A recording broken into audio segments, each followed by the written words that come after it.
Pronto, tá gravando. Então, vamos voltar. Então, na semana passada, quando o Ivo fez a pergunta, eu logo remeti a ele a informação que tinha no site do DENIT, com relação à tabela de especificações. E falei muito superficialmente. Hoje eu vou detalhar um pouquinho e é rápido, tá? Então, quando a gente fala de CAP 3045 e CAP 85-100, vamos lá, a consistência de um cimento asfáltico no estado semissólido ainda é medida pelo ensaio de penetração, que consiste em determinar a profundidade em décimos de milímetro que uma agulha padronizada penetra verticalmente durante 5 segundos em uma amostra de cimento asfáltico a temperatura de 25 graus Celsius. A massa total atuante na agulha é de 100 gramas. É literalmente isso aqui, ó. É o ensaio de penetração que vai mostrar a dureza do CAP. CAP cimento asfáltico de petróleo, tá? Então, a nomenclatura CAP permanece para todos e o que vai mudar é o valor. Então, isso que vocês estão vendo aí, que tem as duas agulhas, aí é onde está mostrando a situação onde houve penetração e uma situação onde não houve penetração. Do lado, os dois equipamentos. Professora, pode se interromper? Por favor, tá parada numa tela lá do desafio nota máxima para mim, não sei se para todos aí. Não estou vendo a tela da explicação que a senhora está dando. Todo mundo? Sim, para mim também está aparecendo da nota máxima.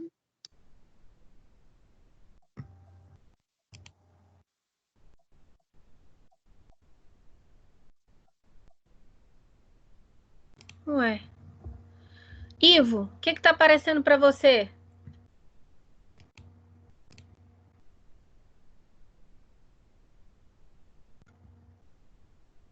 Ô, professora, tá fora aí. O que está aparecendo agora? Agora tá mudou. aparecendo. Agora está estradas. Agora está estradas? Tá bom. Isso. Tá. Então, olha só. Então, aqui, ó, esse é o equipamento que faz esse ensaio, o penetrômetro. O grau de dureza do CAP é tanto maior quanto menor for o valor da penetração da agulha na amostra. Dessa forma, o CAP 3045 é mais duro que o CAP 85-100. Então, aqui está mostrando, ó, aonde a agulha penetrou é o 85-100. Aonde ela ficou nessa posição é o 35. Isso é só uma simbologia do ensaio de penetração. Esse ensaio, isoladamente, não caracteriza perfeitamente a qualidade de um cimento. Sim. Agora ficou parada na tela da Estradas aqui para mim. Não está aparecendo isso que a senhora está lendo. Só está escrito Estradas, unidade 2. Agora Tá, foi. Tá, então eu já entendi o que está acontecendo.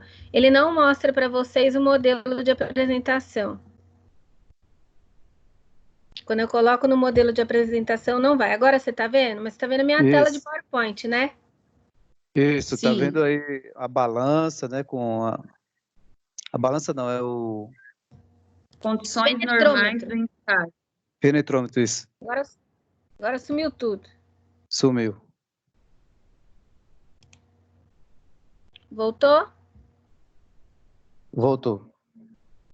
Tá, então vamos sem ampliar a tela.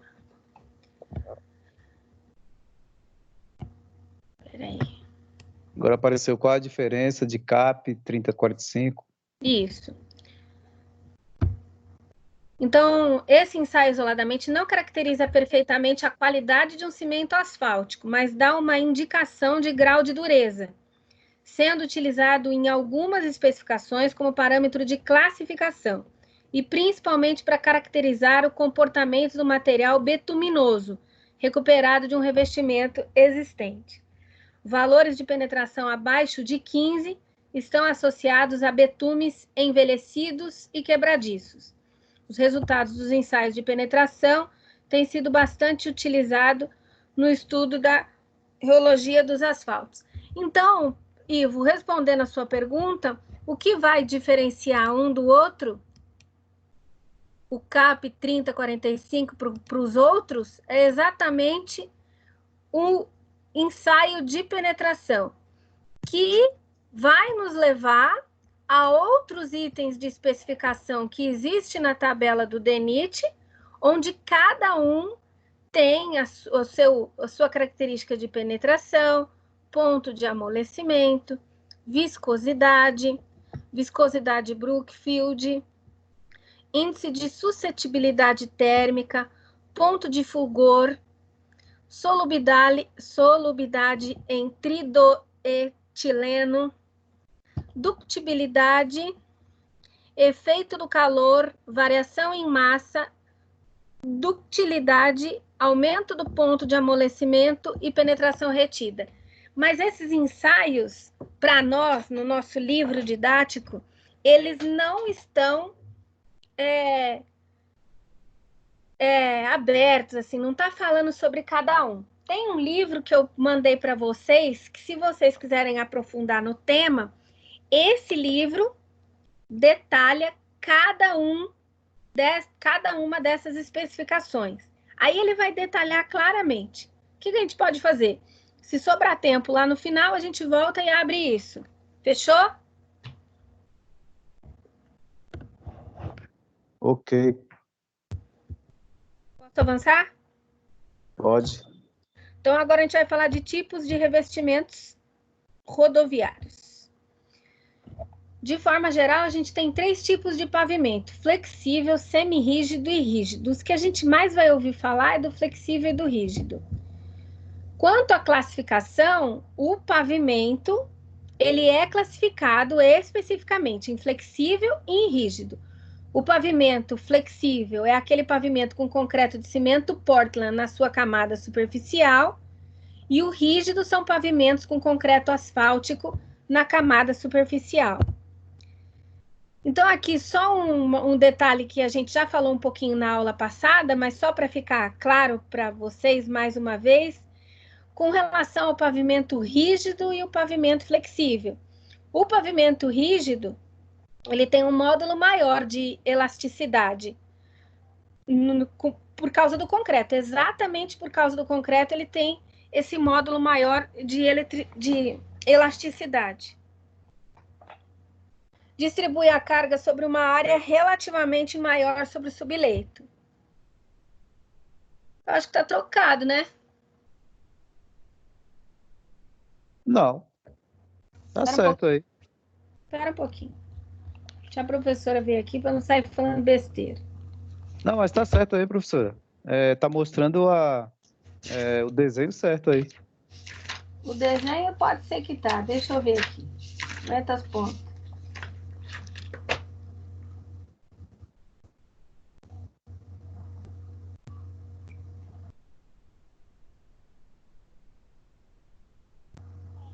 Tá certo. Isso aí.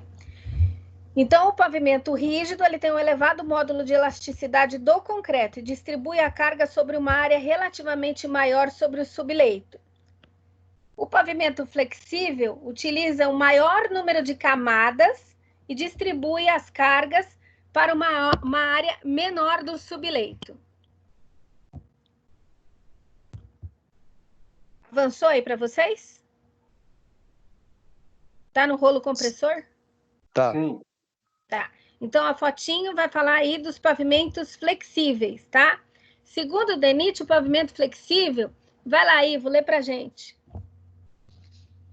Segundo o DENIT 2006, pavimento flexível é aquele em que todas as camadas sofrem deformação elástica significativa sobre carregamento aplicado e, portanto, a carga se distribui em parcelas aproximadamente equivalentes entre as camadas. O pavimento flexível é constituído de uma camada de rolamento de pequena espessura, aplicada sobre camadas de base e de subbase, que são construídas sobre o subleito compactado, sendo que as camadas de base subbase e reforço de subleito são geralmente materiais granulares ou solo. E aí essa parte dos materiais granulares foi o que a gente viu a semana passada e que dá para ver nessa imagem aqui, tá? Dependendo da característica de suporte do subleito, um pavimento flexível pode ser constituído por uma das seguintes formas. Isso daí vai variar de acordo com o projeto. Depois, quando a gente entrar na parte de projeto, vocês vão ver. Então, dependendo do tamanho, do dimensionamento da área em que a gente for prever uma rodovia, é que a gente vai escolher quais são as camadas que vai ter naquela rodovia. Então, pode ter revestimento mais base, revestimento mais base, mais subbase, revestimento mais base, mais subbase, mais reforço do leito. Isso vai depender sempre do estudo preliminar feito para o projeto. Então, a gente não vai definir as camadas do nosso asfalto, da nossa pavimentação, sem fazer os ensaios preliminares, onde a gente vai conhecer o local que a gente vai pavimentar. Isso a professora está falando de pavimentação nova, tá? Se fosse uma pavimentação antiga, eu ia precisar fazer ensaio do mesmo jeito? Sim, claro.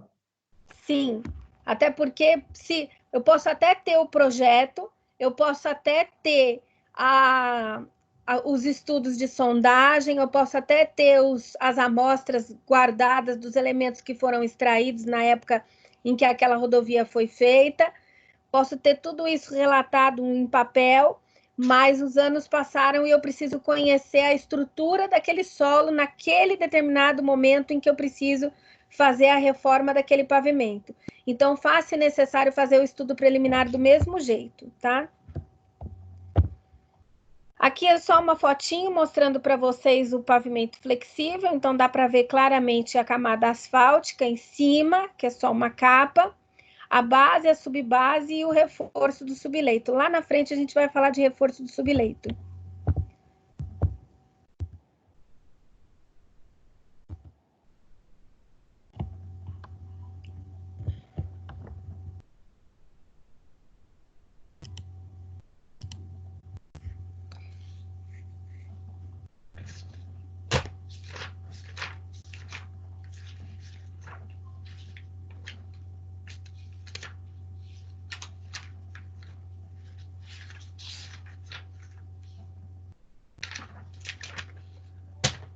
A parte boa da sala de aula é que quando a professora para, vocês ficam conversando. Agora aqui essa solidão. Se a gente for conversar aqui, a senhora...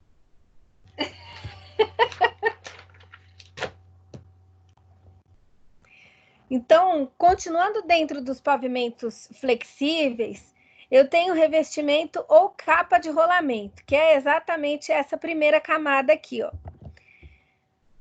O revestimento ou capa de rolamento é a camada que tem função de receber diretamente os esforços provenientes do tráfego. Então, quando a gente fala em patologia do asfalto, o primeiro ponto que vai sofrer patologia é o revestimento, é a capa do asfalto. Ela é a primeira que dá notícia de que tem alguma coisa de errado, tá? E ela tem uma função, que mais para frente também vou estar dizendo, com relação a receber esforços e transmitir para as camadas inferiores. E se a gente tiver algum problema nesse processo de transferência de carga, é onde a gente vai começar a ter o revestimento vai começar a sofrer mais, tá? Essa camada ainda deve impermeabilizar o pavimento, protegendo as camadas inferiores e conferir resistência a intempéries. Isso é o que se exige do asfalto. Então, a capa, ela tem ainda a função de não deixar que haja percolação de água pelas camadas inferiores, até porque se a gente tiver percolação de água nas camadas inferiores, quando a gente tem água percolando no solo, o que acontece com o solo?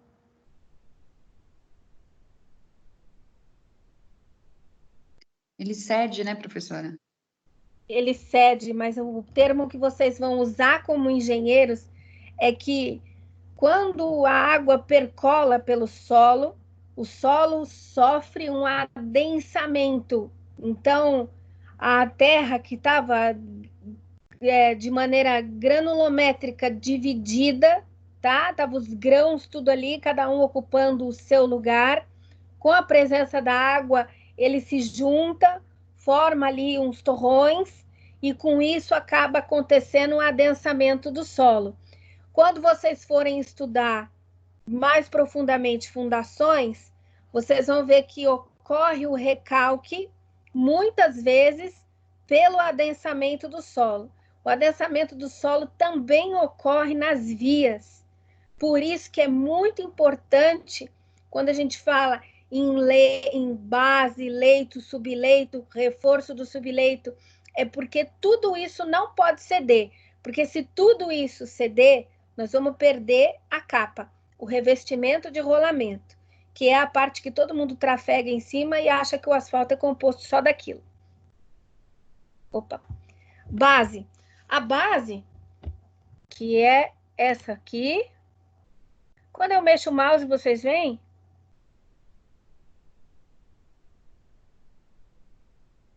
Gente. Não. Sim, eu tô vendo o mouse mexer. Tá. Quando eu tô falando de base, eu tô falando dessa camada que está abaixo do revestimento. É a camada executada abaixo do revestimento, destinada a resistir às ações dos veículos e a transmiti-la de forma conveniente à camada subjacente. Pode ser executada sobre a subbase, subleito ou reforço do subleito, regularizado e compactado.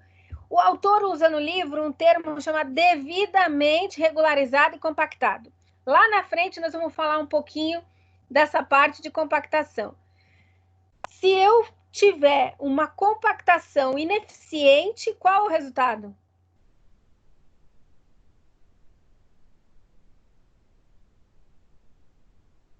Abre o microfone e se aventurem.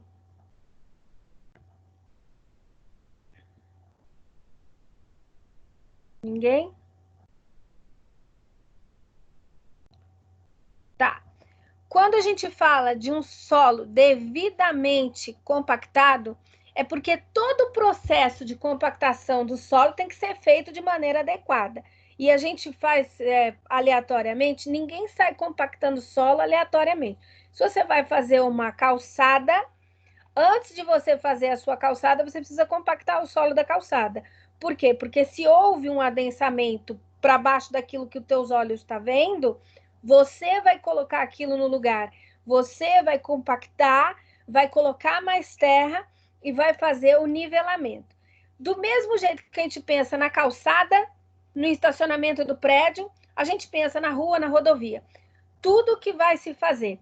Por isso que quando o prefeito ele resolve recapear as vias e ele decide que ele vai arrancar a camada e ele vai fazer ela de novo, e ele chega a essa conclusão depois de um estudo, não foi um negócio que ele inventou, assim a gente espera.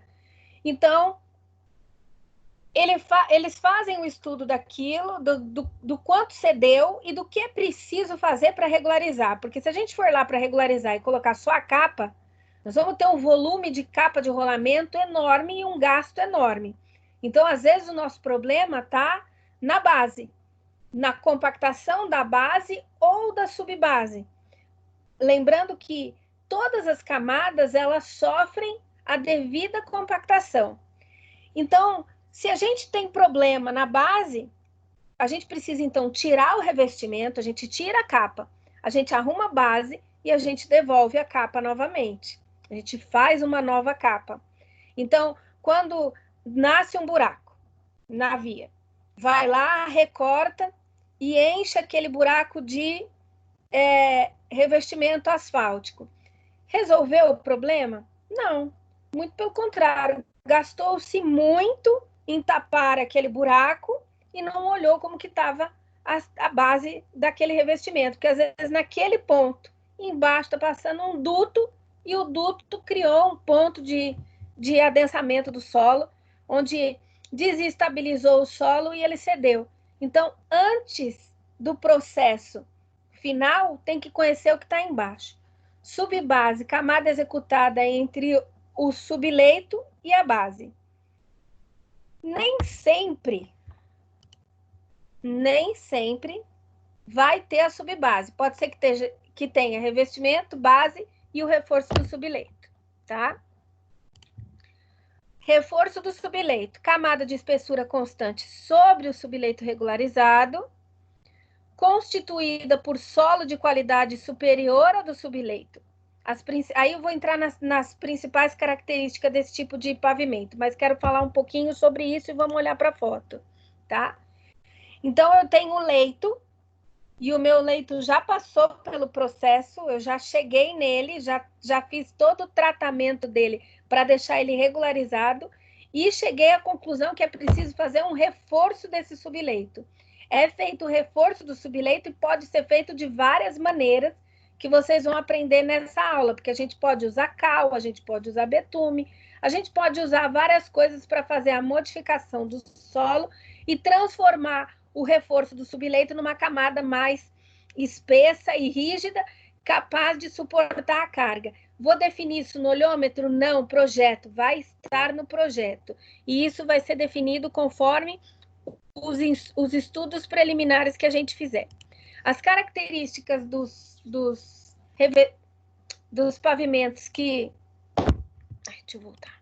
As características dos pavimentos que precisam fazer o reforço do subleito são que uma superfície de rolamento é uma camada composta por uma mistura asfáltica esbelta e relativamente flexível.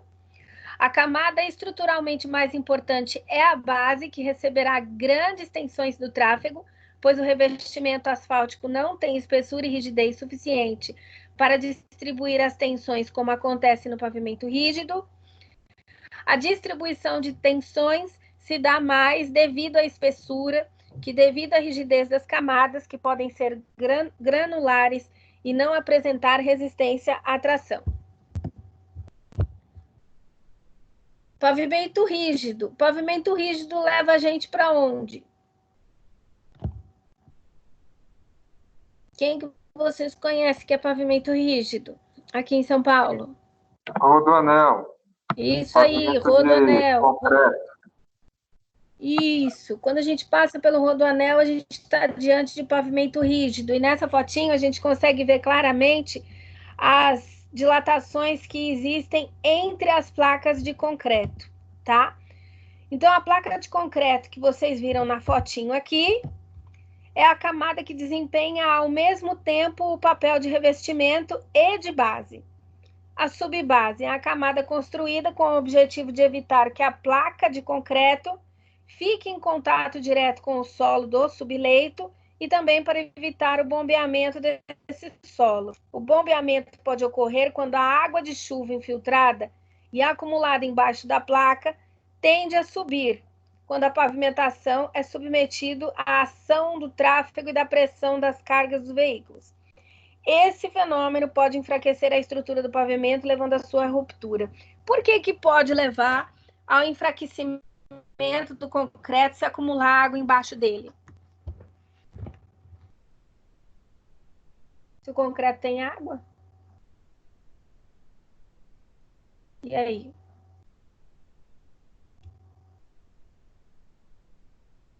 Ninguém? Vocês tiveram aula comigo o semestre passado e eu expliquei para vocês sobre a estrutura do concreto quando a gente tem água absorvida e água absorvida, lembra? Então, o concreto tem a sua água naturalmente e existe a água que chega nele e não pode ficar. Então, essa água tem que ser drenada. Então, o concreto rígido, ele requer que, de alguma forma, seja feita a drenagem da água para que não haja acúmulo de água na placa de concreto, porque a placa de concreto ou ela vai partir, ou ela vai apenas apresentar fissuras, ou ela vai entrar num processo de degradação imenso por baixo, porque ela vai sofrer carbonatação, e aí a gente vai ter a depreciação mais rápida de um elemento que poderia durar muito mais anos se tivesse sido tomado devido cuidado com relação à drenagem da água. Nessa aula de estradas, fala sobre drenagem. E eu vou falar sobre a drenagem das rodovias nas laterais, usando dreno de alta performance, tá? Mas tomara que a gente já esteja reunidos juntos, que aí eu vou levar a amostra para vocês. Então, aqui é a execução de um pavimento rígido. Vamos lá. João de Deus, lê para mim as características marcantes desse tipo de pavimento. A placa de concreto Portland, de espessura típica entre 18 e 40 centímetros, distribui as tensões impostas pelo carregamento. A subbase de pedra britada ou material cimentado tem a função de melhorar e uniformizar o suporte, além de drenar, caso de material granular. O subleito recebe tensões relativamente pequenas, distribuídas por uma superfície grande.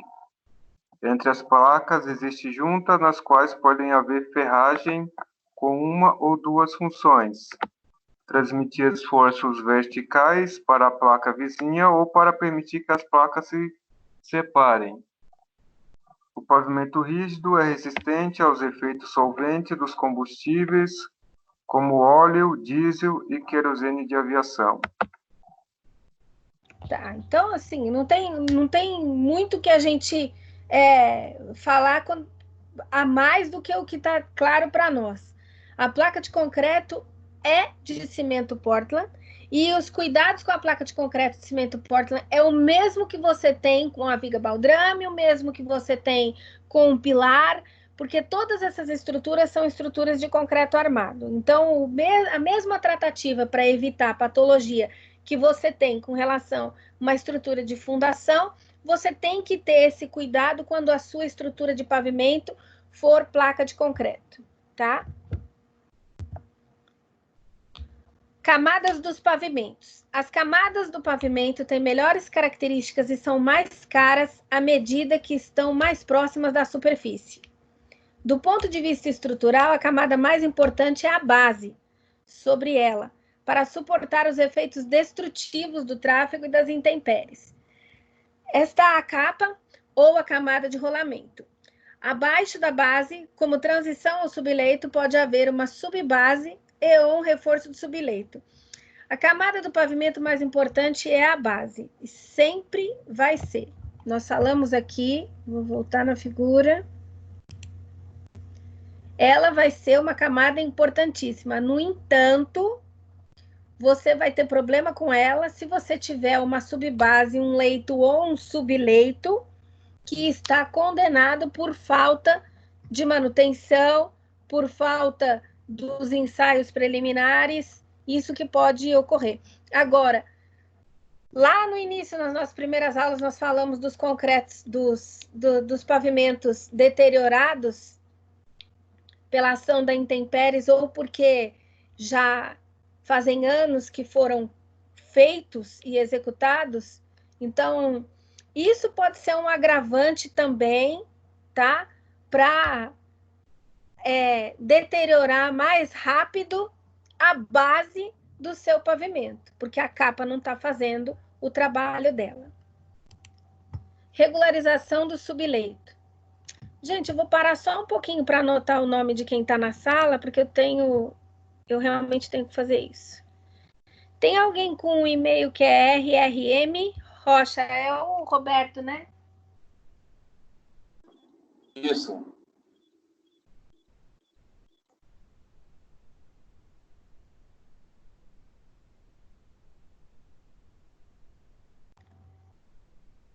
E quem é Joe?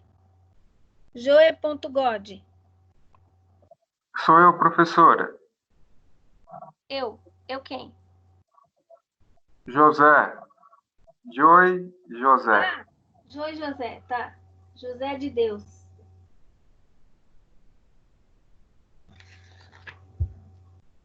Então, o Donizete tá aí. O Cauê não tá hoje, né?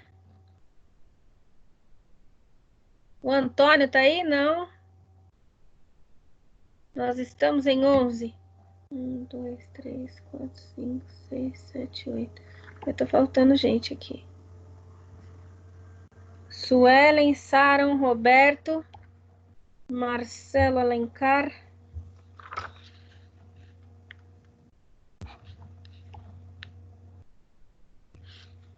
Marcelo Alencar, José de Deus, Jocastra, Heloísa, Donizete, Aulênio e Alberto. Faltou alguém aí? Faltou foi a sala inteira hoje. Cadê o Ivo? O Ivo caiu? Dormiu, professora. Já está de uma certa idade. O Ivo não está mais online, né?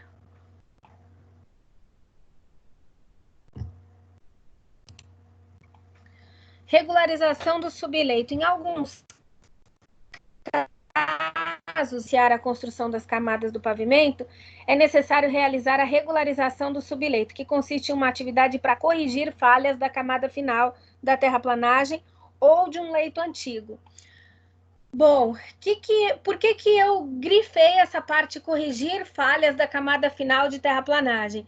Porque quando a gente faz o trabalho de terraplanagem, normalmente a gente, como engenheiro, vai lá e contrata uma empresa para fazer. Você vai, entrega o projeto de terraplanagem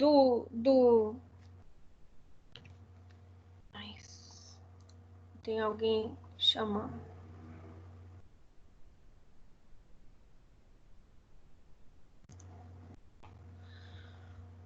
Você vai, contrata uma empresa para fazer a terraplanagem, a empresa pega o projeto e faz. Ela vai colocar um funcionário lá para fazer. Acompanhar o processo de terraplanagem. Quem aqui na sala de aula já acompanhou uma terraplanagem?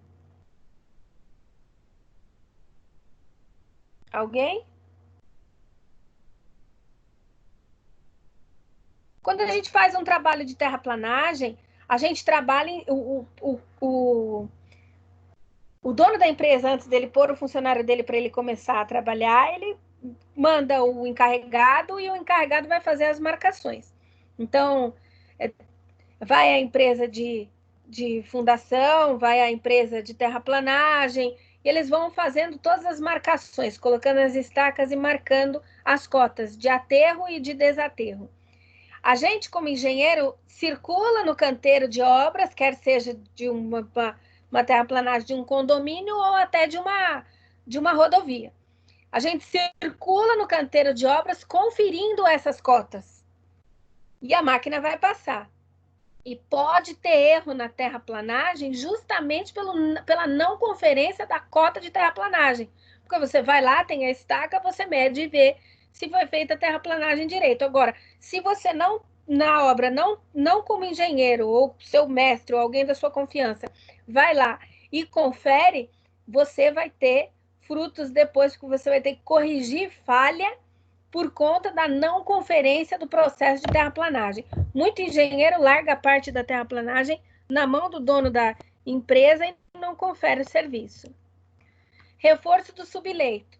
Compreende uma camada de material granular, geralmente solo local, executada sobre o subleito devidamente compactado e regularizado, empregada quando se torna necessário aumentar a capacidade de suporte do subleito. Normalmente a gente vai fazer isso quando a gente sabe que aquela rodovia vai ter uma demanda maior de tráfego ou de peso sobre ela. Geralmente essa camada é executada com materiais disponíveis na região próxima à obra. Pavimento semirrígido. O pavimento semirrígido a gente fala pouco dele. O pavimento semirrígido é construído por revestimento asfáltico, assente sobre base ou subbase, cimentada ou estabilizada quimicamente com cimento ou cal, ou ainda por algum produto que haja como aglomerante. Ele apresenta uma deformabilidade maior que o pavimento rígido e menor que o flexível. O pavimento semirrígido pode ser do tipo direto, quando a camada de revestimento asfáltico é executada sobre a camada de base cimentada, ou do tipo invertido, e aí eu vou mostrar o invertido já já, quando a camada de revestimento é executada sobre uma camada de material granular, que tem a função de atenuadora de tensões, evitando assim a reflexão e propagação de trincas no revestimento asfáltico. Então aqui é uma mistura asfáltica onde a gente tem a tradicional e a invertida.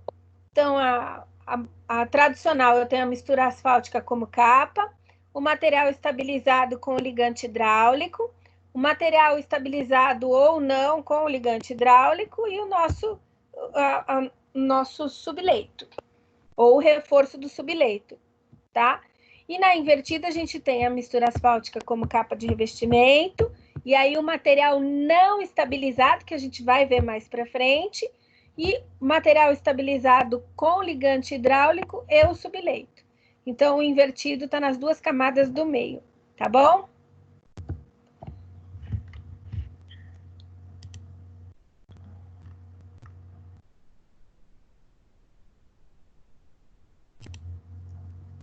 Base, subbase, flexíveis e semirrígidas.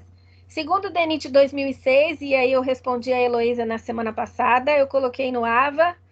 Você chegou a ver a resposta, Heloísa?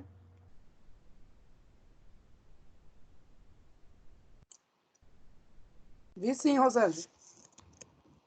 Então, aí vocês podem usar a norma do DENIT porque ela está vigente, tá? Mas é importante sempre quando for usar a norma, vocês se atentarem à última versão dela. As bases e subbases flexíveis e semirrígidas podem ser classificadas em granulares e estabilizadas com aditivos. Então, olha uma base estabilizada granulometricamente. Então, aí vocês estão vendo as britas,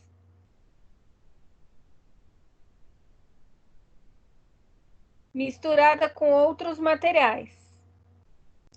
Tem uma nomenclatura para esse tipo que é BGS, brita graduada simples, tá? Lê para mim alguém aí sobre estabilizadas granulometricamente, por favor. Alguém abre o microfone e lê.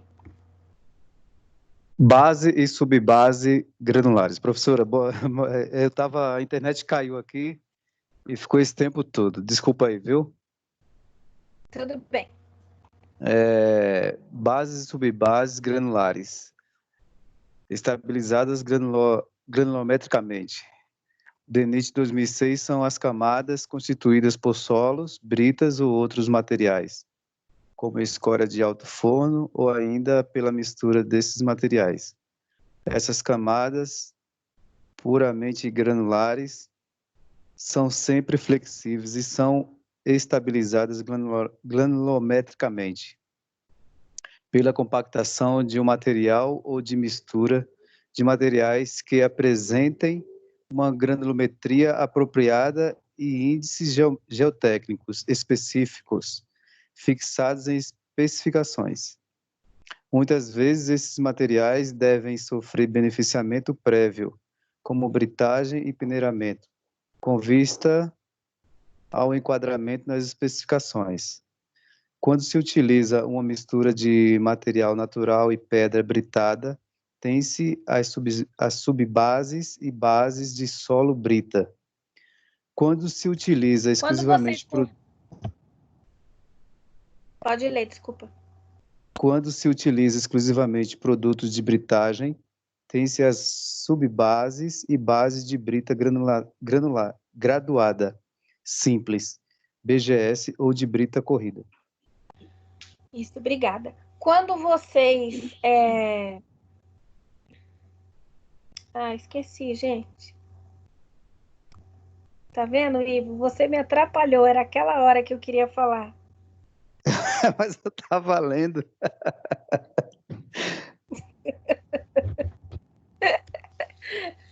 Vamos lá, eu volto aqui. Já, eu tô Alzheimer já, gente.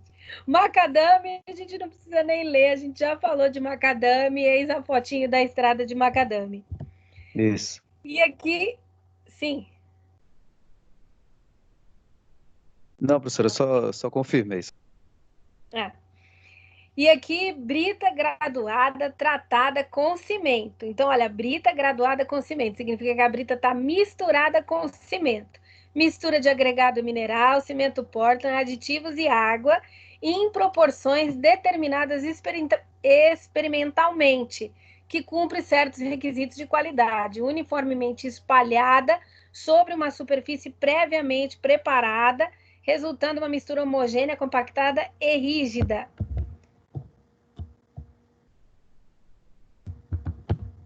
Então, vocês entenderam que a gente pode fazer subbase ou base de macadame, certo? Certo. E a gente pode fazer ela também estabilizada granulometricamente, que são com as britas adicionada com outros materiais, como solo, brita, escória de alto forno, certo? Certo. E a gente pode fazer ela com o BGTC, que é a brita graduada tratada com cimento, onde a gente vai pegar a brita e vai misturar com o cimento. A gente também pode, na hora de fazer a nossa base, usar o solo cimento. E o solo cimento é exatamente isso que vocês estão vendo. É a mistura do solo com o cimento. E acho que é o único momento da vida que você pode misturar solo com cimento. Lembra que a professora explicou em fundações? Lembra? Se você vai concretar uma estaca, se você vai fazer uma fundação, você não pode permitir que a terra entre dentro do seu elemento de concreto armado. Então, se for uma estaca perfurada, você vai a ela e colocar concreto, você não vai vibrar ela, porque ali você vai ter o solo e o concreto trabalhando junto, separado. O solo no lugar dele e o concreto no dele. No caso aqui, não, a gente misturou os dois. Essa mistura, a gente pode usar ela para fazer base e subbase, mas a gente não pode usar ela na estrutura de concreto armado. É uma mistura de solo, cimento Portland e água. A mistura solo-cimento deve satisfazer a especificação quanto aos requisitos de densidade, durabilidade e resistência, dando como resultado material duro, cimentado e acentuada a rigidez da flexão. Me diga uma coisa, na cabecinha de vocês, essa mistura, antes de eu determinar que ela seja assim, do jeito que está na foto, eu precisei fazer ensaio? Sim, claro, precisa sim. Sim, para saber o teor do cimento que vai ser adotado, tá? Então, você precisa ter um entendimento do solo e do cimento que vai ser utilizado. Você tem que fazer aquela mistura previamente, preliminarmente, para você ter o entendimento da durabilidade, da densidade, da resistência e da rigidez da flexão que aquele elemento vai fornecer para você. Quando você faz um solo cimento, você está modificando o solo, tá? Solo melhorado com cimento. Aí tem muito cimento, né? Isso aí é um aterro de alta performance para pavimentação asfáltica. Isso a gente usa quando a gente tem situações em que é preciso fazer a construção, mas você não consegue ter a estabilidade do solo necessária. Então, se a gente trafegar pelo Brasil afora, tem grandes trechos que a gente pega declividade. Nem sempre aquela declividade conseguiu-se ter aquela declividade sem ter que modificar o solo. Às vezes foi necessário modificar o solo para suportar aquele corte que foi feito e aquela declividade que existe na pavimentação, na rodovia. Mistura de solo com adição de pequenos teores de cimento, 2 a 4%, com o objetivo de melhorar a plasticidade e sensibilidade à água, sem cimentação acentuada. São consideradas flexíveis. Solo cal. Olha o caminhãozinho despejando cal aí, modificando a estrutura do solo. Isso se usa ainda muito nos interiores do Brasil. É uma mistura de solo, cal e água e, às vezes, uma pozolana artificial. O teor de cal mais usado é de 5 a 6%, e o processo de estabilização ocorre por alteração do solo, quanto à plasticidade e sensibilidade à água, por carbonatação, que é a cimentação fraca, por pozolanização, que é uma cimentação forte. Então, olha só, quando a professora fala que vai água no concreto e o concreto pode depreciar, ele entra em estado de carbonatação. Quando um elemento de concreto armado entra em estado de carbonatação, nós estamos com a estrutura começando a ficar, talvez, comprometida, depende da intensidade do tamanho dessa carbonatação. Então, a carbonatação enfraquece o concreto. E no pavimento, ela tem uma função. Ou é fazer uma cimentação fraca, ou você substitui por pozolanização, onde você acrescenta pozolana junto à cal, para você, então, substituir e ter uma cimentação forte. Solo melhorado com cal. Mistura de solo com adição de pequeno teor de cal com o objetivo de melhorar a plasticidade e a sensibilidade. Então, isso é o que vai acontecer quando a gente adiciona só a cal, tá? Solo betume é uma mistura de solo, água e material asfáltico. Trata-se de uma mistura considerada flexível. Então, é isso aí, ó. Quando faz aquilo que... Tem gente que só olha e fala, tá imprimando. Não tá, né? Às vezes está fazendo só o solo betume primeiro. Base e subbase rígida. Lê para mim alguém, solta o som, Heloísa.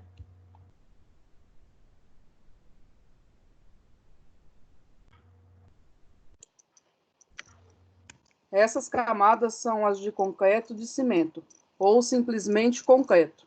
Esses tipos de base e subbases têm acentuada resistência à tração, fator determinante do seu dimensionamento. DENIT 2016.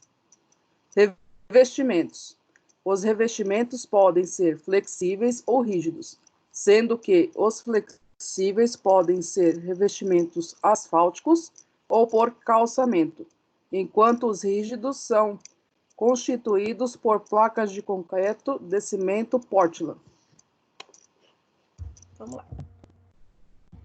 Revestimento flexível asfáltico. Suelen, tá aí?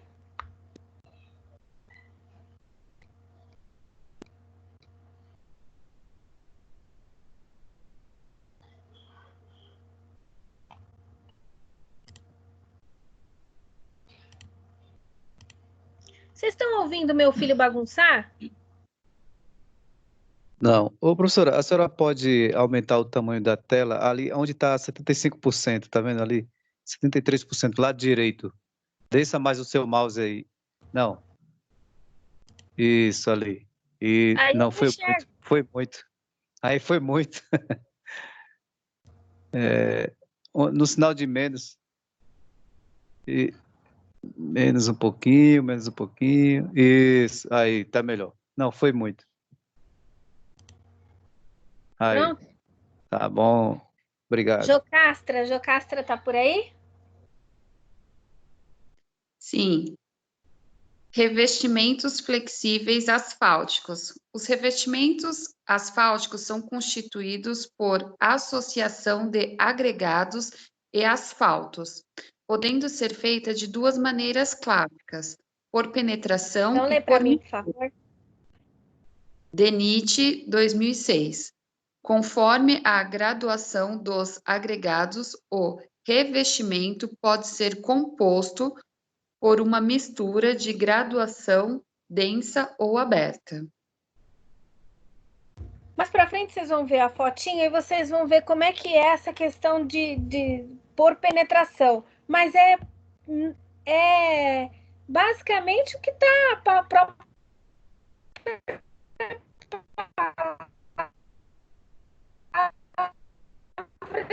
da clique com o agregado. Revestimentos por penetração. Deixa eu ver quem está na área. Donizete.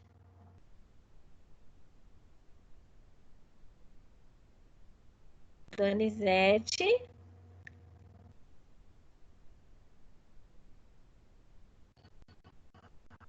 Para mim não está aparecendo. Está aparecendo revestimento flexível asfáltico. Doni? Você está aí?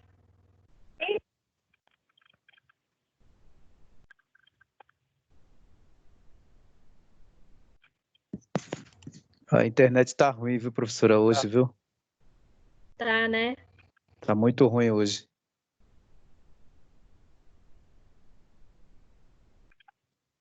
A senhora tá falando aí corta, tá cortando muito. Quando eu já Então quase vamos estava lá, eu vou falando. aqui eu vou para a gente acabar logo, vai.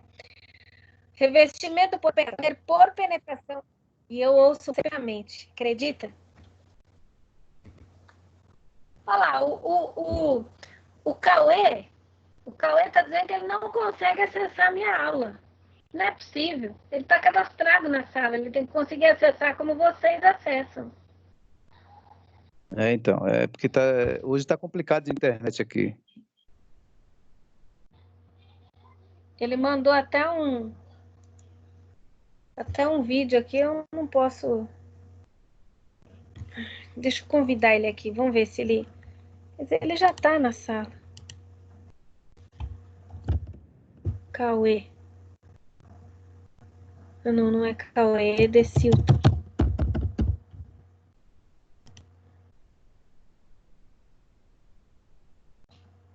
Bom, eu convidei ele aí, vamos ver.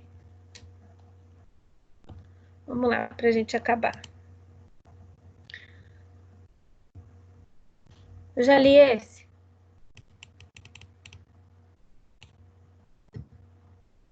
Revestimentos por penetração pode ser por penetração direta ou invertida. Já li. Tratamento superficial. É o revestimento executado através de uma ou mais aplicações de asfalto, seguida do mesmo número de operações de espalhamento e compactação de camadas de agregados de granulometrias apropriadas. Conforme o número de camadas, é denominado de tratamento superficial simples, duplo ou triplo. Então, olha só, quando vocês forem ouvir a sigla TSS, TSD ou TST, é do DENIT. Então, vocês já fiquem ligadões. Na verdade, vocês, jovens, quando forem trabalhar pela primeira vez com revestimento asfáltico, engole o manual do DENIT. Engole. Aprende tudo e, com isso, vocês vão ser ótimos engenheiros de pavimentação. Nós temos um aluno que está trabalhando na construção de ponte. Ele mandou fotos para mim. Então, não é impossível. E vou falar, construção de rodovia, de ponte, é uma delícia de obra. Macadame betuminoso é o revestimento executado por meio do espalhamento e compactação de camadas, de agregados. Tá chegando tudo picado aí, Ivo? Agora deu uma melhorada, mas deu uma melhoradinha agora. Tá. De quem é esse doguinho? É só a senhora silenciar o microfone aí, professora. Tem como fazer isso.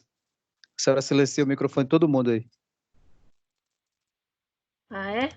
No aplicativo do Teams. E aonde está isso? Espera aí que eu já vou te falar.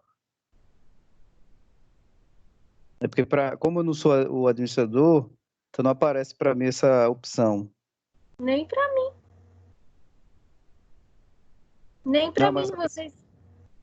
A pessoa já desligou o microfone já. Tudo bem.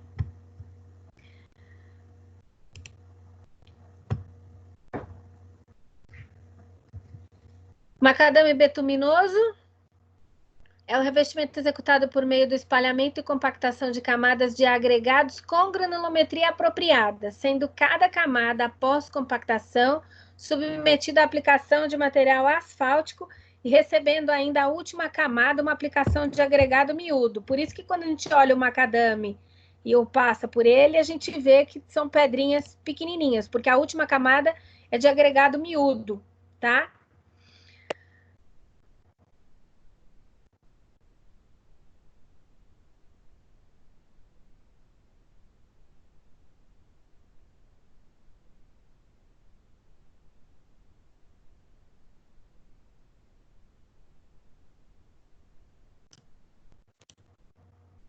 O Lênio tá aí? Foi embora. Liga o microfone, lê para a professora. Roberto, tá aí?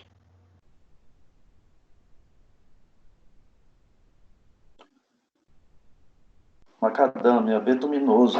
É o revestimento executado por meio do espalhamento. É outra tela. Ah, eu só estou vendo essa tela, não chegou para mim ainda não. Não? Agora, revestimento por Chegou mistura, agora. ou revestimento por mistura. Essa Isso. é o agregado pré-envolvido com o material asfáltico em usina apropriada antes da compactação. O pré-envolvimento pode ser realizado a frio ou temperatura ambiente, ou a quente, com aquecimento dos materiais. São adotadas ainda as seguintes designações. Mistura a frio. Quando os agregados e o asfalto é utilizado, permitem que a mistura e o espalhamento e a compactação seja feita a temperatura ambiente. Por exemplo, pré-misturador a frio, PMF. Misturador de materiais, os agregados são aquecidos previamente e a mistura asfáltica resultante e o espalhada e compactada ainda quente. Por exemplo, concreto asfáltico, CA, mais, aí não consigo ver mais. Esquece o mais. Peraí, mais, vai. Deixa eu ver aqui que eu tenho Mais, que tirar da... mais Mais conhecido conhecido como concreto betuminoso usinado a quente, CBUQ. Isso aí. A gente, durante um tempo, o CBUQ, acho que até hoje, né, é o que mais usa. E hoje a gente vem entrando com o rígido, que é a base de cimento Portland.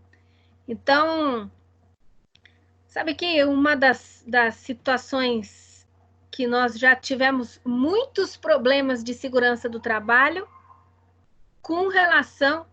O presidente está falando na televisão?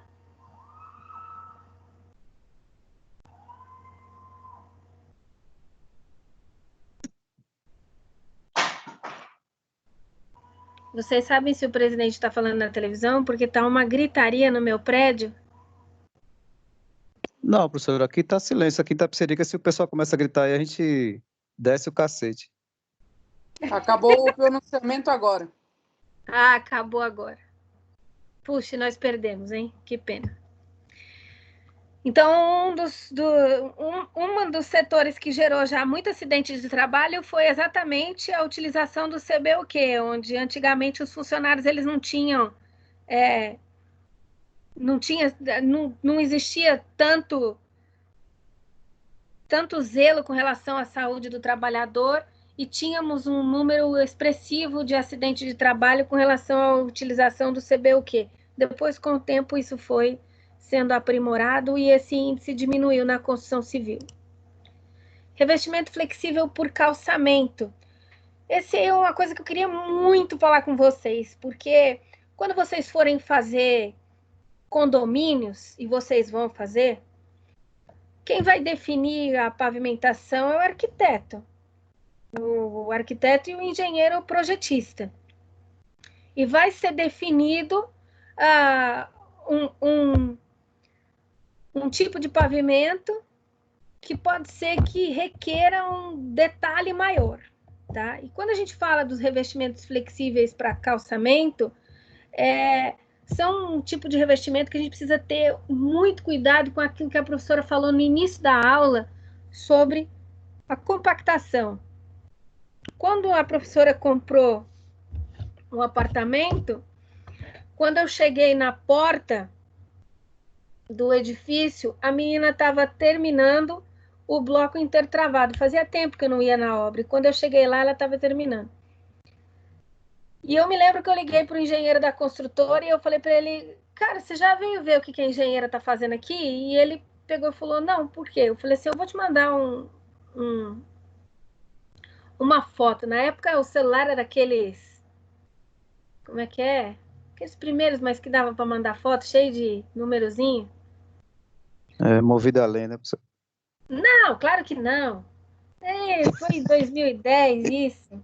Como é que era o nome? Eu Não sei é qual que é. smartphone, é... Nokia. Não. Startup. Startup. Enfim, tenho ele aí, ó. Qualquer hora eu mostro para vocês. E eu mandei uma fotinha do pavimento para ele. O que a menina fez? A menina compactou, mas ela só foi lá e compactou. Então, ela fez uma situação que ficou uma curva na garagem. Então, a entrada do prédio era uma curva, aonde tinham as caixas de drenagem pluvial, pareciam lombadas. Por quê? Porque a menina inexperiente foi lá e, na hora que ela fez aquela pavimentação, ela não se atentou para a parte da compactação, que tinha que ficar uniforme, e na hora de fazer o revestimento por calçamento, ela teve problema. E a gente tem problema quando o revestimento é esse aqui, ó. O bloco intertravado. Os arquitetos, vocês estão vendo o bloco intertravado aí? Sim, sim. Muitos arquitetos vão lá e ele especifica o revestimento constituído por bloco de concreto de cimento, que é esse daí, que pode ter outros desenhos.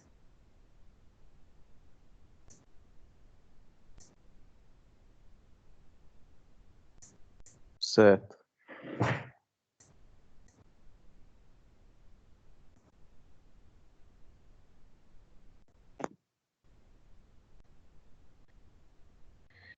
Só que ele não é feito para ficar desprendido, ele é feito para ficar intertravado, tá? Recentemente eu fiz uma perícia num local em que a engenheira da obra colocou o bloco intertravado na garagem de visitantes e ela achou que seria mais bonitinho se ela colocasse um sim, um não, um sim, um não. Então ela colocou o bloco, e quando o carro para em cima, o que acontece com o bloco? O bloco sai, o bloco anda. Por quê? Porque ele não foi feito para colocar sozinho.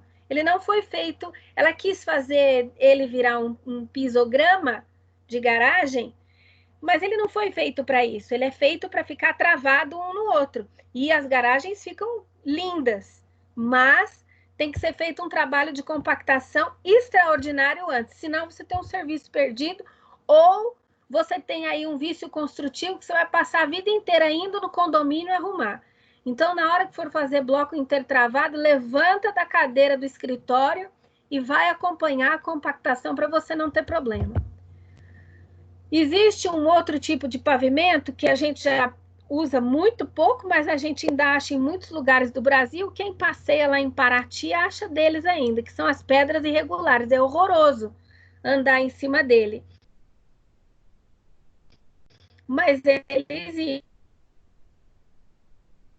existe, principalmente na cidade de regularização construído de material granular.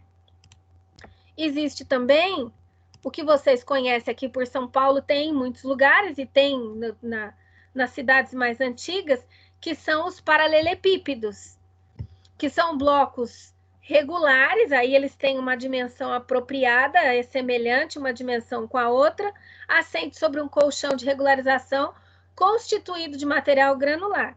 O paralelepípedo pode ser fabricado de diversos materiais, sendo mais usado o bloco de granito, gneiss ou basalto.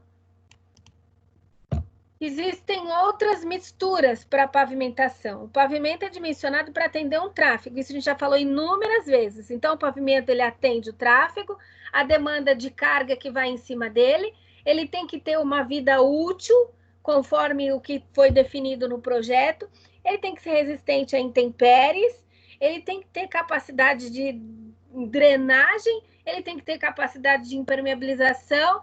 Então, o pavimento ele tem várias, são várias características que ele tem que atender. Então, não é simplesmente ir lá e fazer a capa e entregar a obra.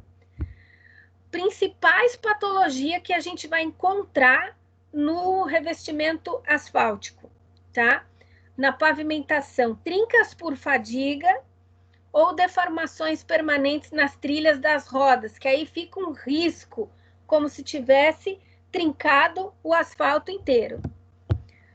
Os principais tipos de defeitos, a gente não precisa ler isso não, mas eu só vou falar a parte que as deformações, elas são ocasionadas por conta das trilhas que as rodas provocam, acho que na aula anterior até mostrei um slide com isso, né? E as trincas por fadiga, que elas surgem em decorrência da solicitação repetida do tráfego. Então, uma via que passa muito carro, muito caminhão, então a gente tem uma solicitação repetida nela. Uma dos exemplos que a gente pode usar, por exemplo, quando você tem ali uma avenida e a prefeitura resolve fazer a pista esquerda ou direita virar corredor de ônibus. Então, lá em Uberlândia eles pegam, como tem canteiro central em tudo quanto é lugar, então é a da esquerda que vira corredor de ônibus. Aqui em São Paulo eu percebi que é a da direita. Vira corredor de ônibus. Então, ali tem um trajeto de ônibus que é repetitivo, é constante. Então, ali você tem uma trilha repetitiva e você vai ter trinca por fadiga naquele pavimento. Então, prestem atenção quando andarem, trafegarem por São Paulo, que aonde passa o ônibus, se foi um corredor de ônibus feito, assim, transformou apenas a pista em corredor, vocês vão ver que ali tem uma solicitação maior e, por consequência, maiores danos naquele pavimento. Um exemplo aqui em São Paulo é a Avenida Anhanha-Melo. Ela tem um corredor de ônibus na direita e ele é todo depreciado. Misturas asfálticas especiais. Nós temos o SMA, asfalto de matriz de pedra, tem um nome em inglês bonito dele, está no livro de vocês, o Gap Graded, vazios graduados e o CPA, camada porosa de atrito. Vou mostrar eles para vocês, e quando a gente falou de penetração, a gente está falando dessa foto aí, ó. Tá vendo? É um tipo de revestimento que ele trabalha por penetração também, porque você tem o agregado aparecendo e você tem a penetração no asfalto. O SMA é uma mistura de granulometria descontínua, composta por maior fração de agregados graúdos, britados de alta qualidade. Uma argamassa chamada de mastique, formada por uma mistura de filler e asfalto modificado. Deve ser produzida em usina, espalhada e compactada a quente. O SMA foi desenvolvido com o objetivo de obter uma camada de alta resistência à deformação permanente e melhoria das condições de aderência em pista molhada. O Gap Graded é uma mistura executada a quente em usina com características específicas composta de agregado graduado, material de enchimento filler, se necessário, e asfalto modificado por borracha. Então, o Gap Graded, ele é um asfalto emborrachado, onde ela fica espalhada e compactada a quente. Tem por finalidade apresentar uma camada de alta resistência à deformação permanente e melhoria das condições de aderência em pista molhada. Então, quando falar em asfalto emborrachado, vai remeter vocês a esse asfalto. E o CPA, que é uma mistura produzida a quente em usina, constituída de agregado de granulometria uniforme e asfalto modificado, eventualmente fibras, espalhada e compactada a quente, que origina camada de característica drenante. Aí ele está fazendo ensaio que ele está jogando água e está provocando aí para mostrar a situação do asfalto modificado, que é o CPA. Bom, recomendação da professora. Vai ter avaliação? Vai. Vai ser pesada? Não. Vocês precisam estudar? Muito. Até eu, todo dia. É cansativo? É. Tá exaustivo? Eu sei que tá. Eu tô aqui para ajudar vocês em tudo que for necessário.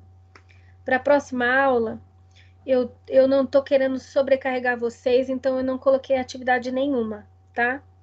Eu vou pensar uma estratégia, vou primeiro me reunir com o André, com o Williams e com a Francine.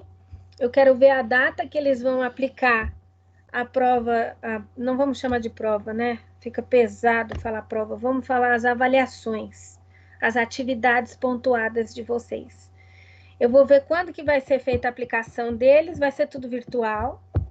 E e como vai ser feita. Cada professor vai poder fazer do seu jeito. Então, eu vou fazer do meu e eu vou fazer o meu espaçado do deles, para vocês terem tempo para estudar física, cálculo, que são as disciplinas que demandam muito de vocês e vocês estão longe dos professores, para tirar dúvida. Longe assim, entre aspas, né? Se vocês chamarem eles, eles vão te atender de prontidão. Se não atender, é só me falar. Tá bom? Alguém tem alguma coisa para falar, brigar, reclamar? Não, brigar aqui não, professor. Se alguém for brigar aqui... Deixa eu ver se está todo mundo... E como que será feita essa prova aí? Ainda não sei. Não se preocupe com a minha, tá? A minha, vocês já fizeram algumas atividades, então vocês vão fazer uma avaliação, mas eu vou levar em consideração o que vocês já fizeram, tá?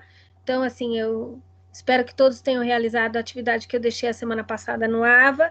Quem não realizou, por favor, realize, porque eu vou utilizar essa atividade também, tá?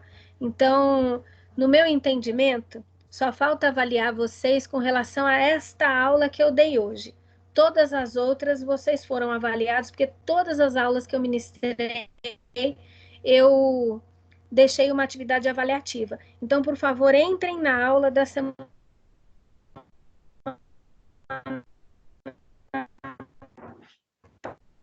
passada. Façam a atividade. E aí, eu vou deixar os esforços de vocês mais para as disciplinas que precisam de matemática, para vocês poderem estudar e se dedicar e vencer esse semestre, que a gente vai vencer isso junto. A gente está aqui para vencer junto. Se Deus quiser. Alguém quer falar mais alguma coisa? Não, por enquanto não, professor.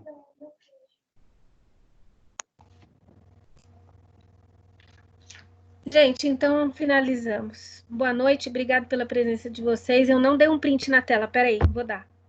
Põe 4 rostos para mim, por favor. Liga 4 câmeras.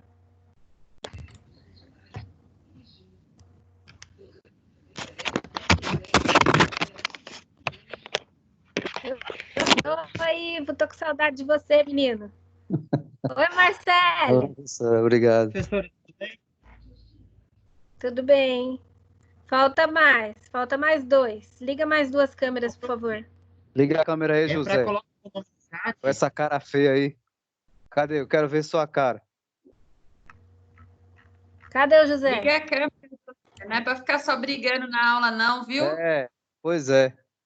Aí, ó. Ah, velho aí, ó. Peraí. Jocastra, linda, eu falei de você pro professor que foi falar de você para mim. Eu falei, ela é muito querida. Linda ela. Professora, a senhora não conhece a peça. Vai falar que ela não é linda aí? Ivo, eu queria falar para você não sair de casa, porque você sabe que você está na área de risco, meu amigo. Cuidado. É um cara de pau, né, Jocastra? Ai, caramba. Isso aí, gente. Eu dei um print. Obrigada por estarem presentes comigo. Um beijo. Deus proteja vocês, viu? Tchau. Até mais, professora. Um abraço. Tchau, tchau. Tchau.